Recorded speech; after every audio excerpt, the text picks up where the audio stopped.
will be on 19th. So our youth are ready. And then, like he has said, our applications or our expression of interest, any application that comes to us is not charged. You see, NRM is charging 3 million. Somebody who has not even served, why would you charge them 3 million shillings? But for NUP, it's entirely free. We are giving opportunity to every Ugandan to serve the country. So we are not going to stop those who can serve the country because they cannot afford the 3 million like other parties, particularly NRM is doing. So that is not right. As NUP, we are not charging any amount. And questions? Yes, sir. Ekyange kakigendere ddala eri commissioner avunanyizibwa mu kitundu kya Buganda. Akakiiko k'ebyokulonda keeteeseteese katya ku nsonga z'abacandidates abayinza okujja nga balina obugugulano oba emisango gy'okuwulirizanga ng'abamu bayinza obutakwatagana. Keeteeseteese katya okuwuliriza emisango gyabo ng'exercise eno begenda maaso?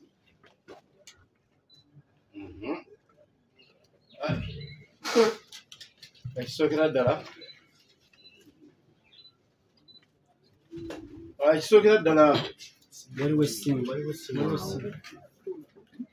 aba LC5 chairpersons ba city mayors ne municipality mayors balina okuleeta empapula z'obuyigirize ezaabo zatteeka naye nga ziri kye tuyita mu Lunyanyimbe certified copies oba their equivalence. Ekyo kyatteeka kye batuwadde obudde nga bungiko mukikole. Tetwagala muntu alina mpapula zitategeerekeka bulungi oba ezitawera bulungi oba oli nga yazigatta bugasi nga tazipimye. Olina kuzireetaano ng'omaze okuzipima tukakase ddala osaanidde kubanga ye technical ground. Ekyo kikulu nnyo okuba tukiteekako amaanyi. Ekyokubiri, akakiiko k'ebyokulonda kano aka EMC kalina infrastructure. Tulina akakiiko kano ak'eggwanga, tulina tiimu ku sub-region, Nabuganda bagweta Masaka, gweta Mubende, gweta Mukono. Tulina tiimu ku sub-region, tulina tiimu ku district, tulina tiimu ku constituency ya constituency ekulirwa constituency registrar, tulina tiimu ku Miruka, tulina election parish officer ow'Omuluka, tulina ow'Eggombolola, tugezaako n'okunyweza ab'ebyalo. Kati akalulu kabeera ku kyalo nga k'abavubuka madamu kyabwe abannyonnyodde. Ne wabaawo abakubagana twakkanyiza mu kalulu k'abavubuka tutambulira ku consensus building. Era tugezaako okukikola feedback gye tufuna ekyali so far so good. Yesali n'ab'enjiru wano bakwogera n'ab'e Masaka tutambula bulungi, consensus ejja bulungi. Naye consensus weerema ku Muluka tulinawo akakiiko ka tribunal kaffe akamaliriza ensonga ezo.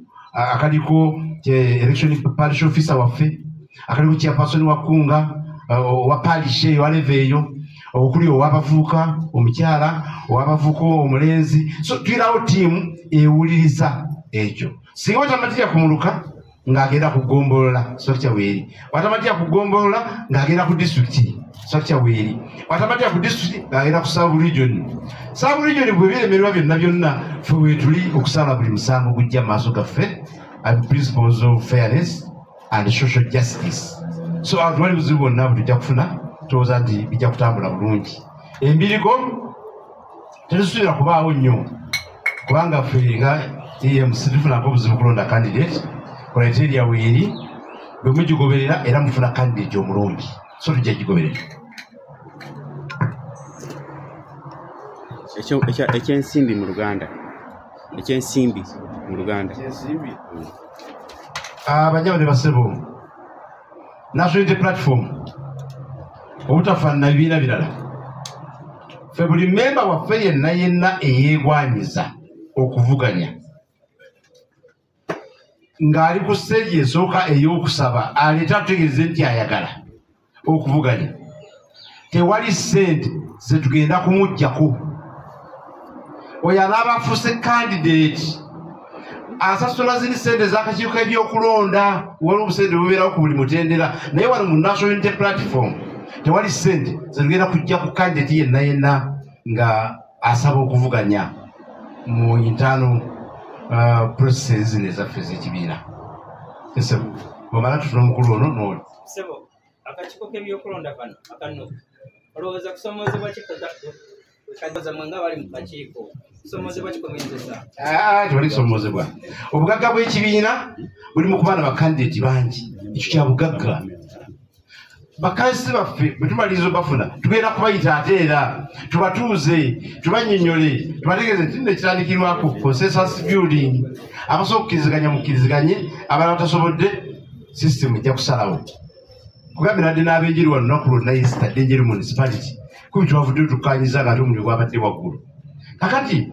tewali kusoomooza kwonna kwonna ku bakandidesi abangi kyetwagala ngaffe ekibiina ekyokubiri mu 2020 twali tutandika butandisi naye kati amateeka obukwakkulizo n'obulombolombo byonna bamembers bannakibiina babimanyi toleera kukifunamu buzibu kyokulabyako kyali kalulu kekawempe mwalaba byo twayitamu mwalaba obuzibu bantu bategeera bulungi ebyagenda mu maaso namwe bannamawulire mwalaba ate namwe mwali bamativu. Yes, my question goes to Madam Chair. Briefly, we want to know what is happening in the regions because this idea that I'm invading here, we are seeing this happening here. And in regard, you told us what we should do. So, briefly, we want to know what is happening in those regions. Who should come here? Who should come here? Then, I think I said that. I said here we are receiving those ones of Wakiso district, Kampala, and those include members of parliament and all other elected positions. Then for members of parliament, LSC 5 chairpersons and city mayors of other districts, those are the only ones who will bring their application letters here. But in our sub-regions, the same activity that is happening now is also happening in our sub-regions. Our registrars are on ground. For those who cannot access the sub-regional offices, our registrars and our members are on ground to help each and everybody who wants to contest under NUP, and we are not leaving out anybody. This already shows that we are going to win by a very big margin. Before we didn't have this, we only had our members bringing their application letters here, but now we are everywhere. If you moved out now and went to the different villages, at least you will know there are party activities of NUP going on right now. Yes, Madam, then you ladies first. Okay,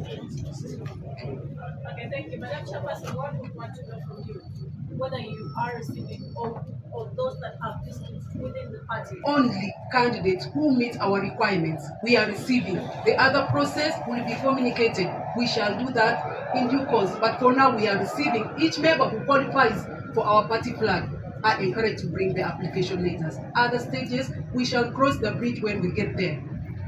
Kisogera ddala ebiri basic bintu bingi ebitagisa tulina criteria mpanvuko tekuba bintu bingi kubisuka mu 10 oba 15 naye ebiri basic for you to qualify to be shortlisted nga candidate waffe agenda mu process bino olina okuba nabyo.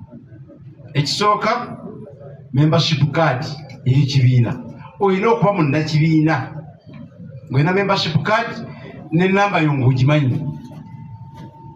Tujja kulonda bano tujja kuwanyiza abantu batali bannakibiina. Ekyokubiri olina okuba ne national identity card. National identity card ey'eggwanga kuba bw'otaba nayo tuyinza n'okubuusabuusa nawe oli mulonzi. So tusuubira buli agenda okusaba okuba ne national ID.